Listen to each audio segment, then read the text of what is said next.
Now I want to start off with a couple preliminary comments before we hit the text. The first one is, preliminary comment is, swear words are letters strung together to make words to which we put meaning into them. The alphabet is neither good nor bad. It's 26 letters. We string them together. We give meanings to the words. Our culture, our society gives meaning to these letters that we've strung together. Words are letters, and inherently, that's all they are. For example, if 50 years ago I told you that I was feeling very G-A-Y today, you would say, he's feeling very happy. Because that's the meaning we gave to the letters G-A-Y when we strung them together. If I came here today and said I'm feeling very G-A-Y today, you would have a completely different meaning of that, because the meaning of G-A-Y strung together has changed over 50 years, right? So if I come in here and I say I'm feeling very G-A-Y, you're not going to use the 50-year-old definition of those words. You're going to assume I'm meaning today's definition. And that's important, because the second preliminary comment is, meanings of words change. They change from time to time. They change from place to place.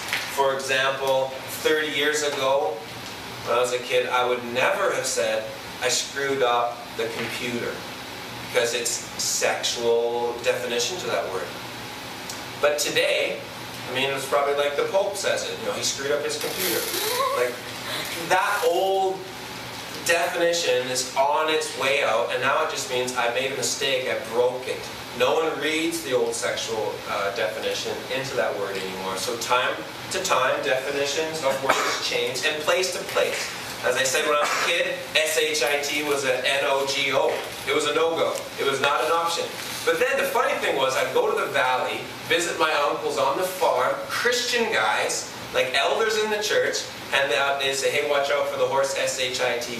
Or don't step in the cow, S-H-I-T. I mean, I'm like, you just swore. Don't you mean manure? No, we're on the farm. It's S-H-I-T. That's just what it is. So from place to place, definitions change and meanings change. In some places in the world, if you say T-U-R-D, it's very offensive. In other places, believe it or not, if you say C-U-N-T, it's completely normal. Believe it, doctors say that that's just the word they use to refer to an anatomical part of the body, the woman's body. Believe it or not. So from place to place, the meanings are different. Things are in flux. If you're in China and you call someone a maggot egg, you've insulted them in the worst possible way.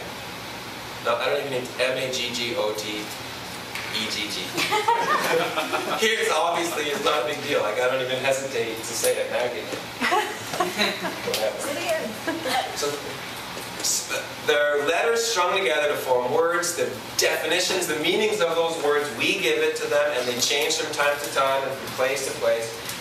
Because of all that is true, the thing that matters to Jesus is the heart. There's two things matter to him. The first one is the heart. So this is the third preliminary comment, is it's the heart that matters to Jesus.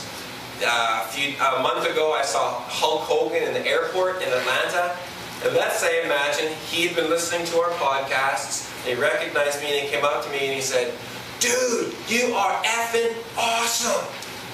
He just said a swear word that in the past had offensive meanings, but in that context, his heart was completely pure, and he's communicating to me how awesome he thought my podcasts were. And so I'm going to receive that from him, because I'm not offended by it.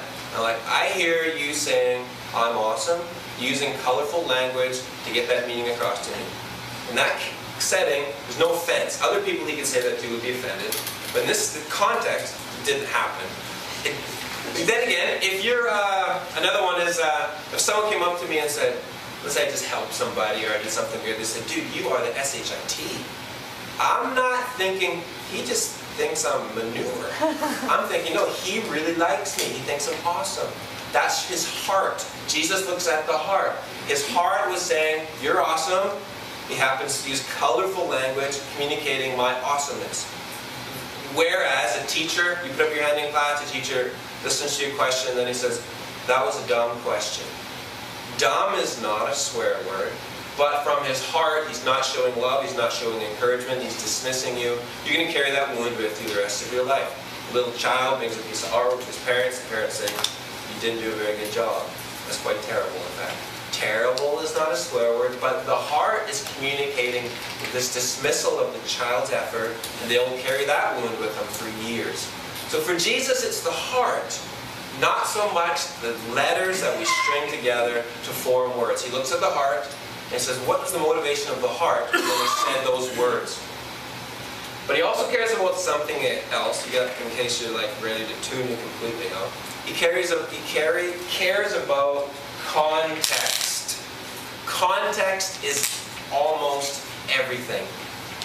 In this context, I know how offensive it would be for me to start saying, the Bible is blankety blank awesome, and God is blankety blank awesome. My heart may be pure, but I'm showing complete naivety and an ignorance towards the context.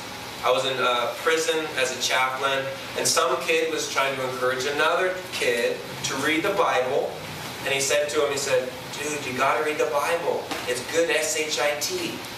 In that context, he was communicating the Bible is worth reading, it's life-changing. I am not going to say that in this context, or in my parents' house, actually ever. You'll never hear me say that. Because in every context I'm in as a pastor, that's inappropriate and that's going to bring offense. In the same way, when I was a child, we used to say, oh, that guy gypped me. Anyone remember saying gypped? Okay. It means you got ripped off. The child is just thinking, that guy just didn't give me enough money for these hockey cards. These hockey cards are worth more than that. He gypped me. He ripped me off. I'm not going to go, if that child goes to Romania in a gypsy village and says, hey, that guy gypped me for these hockey cards, they're going to string him up. Because in that context, what they're hearing, his heart is pure, but he's ignorant and naive. They're hearing, you think we're the type of people who rip people off? It's very offensive. So one, Jesus cares about the heart, and two, context is hugely important. Because if you're a Christian, you do not want to give offense, ever. And if you're just a regular person learning about God, checking things out, deep down you don't really want to give offense either. Because then you think about it, and you can't sleep, you don't want to apologize, but you're giving offense, and so you become kind of bitter inside. And just giving offense doesn't really work for us in the long term, for anyone. So no one really wants to give offense. So there's 4 preliminary comments. Swears are letters strung together to form words to which we give meaning. Those meanings change from time to time. They change from place to place. So therefore, what matters is the heart, what's the motivation of the heart, and